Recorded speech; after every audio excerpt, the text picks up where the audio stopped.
I made some changes that I was mentioning before. For starters, I went ahead and changed my workspace. So instead of using Asana, I switched Trello.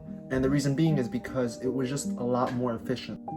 I did implement those changes as far as the scripts goes, so cutting the intros shorter and making them a little bit more interesting. So if there's talk about something strange, just put it in that sentence just to hook the viewer. And no small introductions like, hey, welcome to my channel, don't forget to subscribe. No, remember, provide value first, then ask for a subscription or whatever you want. That call to action has been moved from the beginning to now just around the middle. In my case, I said, hey, if you find value in this video, don't forget to subscribe. If you enjoy the topic on so-and-so, don't forget to subscribe for more content about it.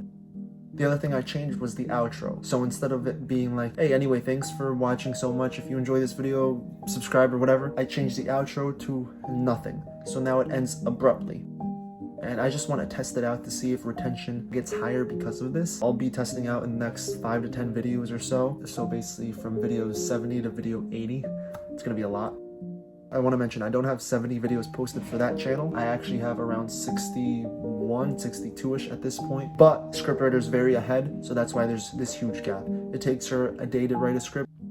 And also, as far as my second channel goes, I decided to probably stop it. I'm gonna stop it. I feel like I should put attention into one thing first, one channel first, build it up, get profitable, and then move on to the next one. And when I move on to the next one, I want to start from scratch. Once I create the first channel and it becomes profitable over time, I'll be able to go ahead and put all my time and resources into the second one. So it kind of sucks letting it go, you know, after how much money I invested in it, how much money I spent in it, but I think it's the right decision. And all that money that I'm not going to use for that second channel, I'm going to basically divvy it up a little bit more into that first one.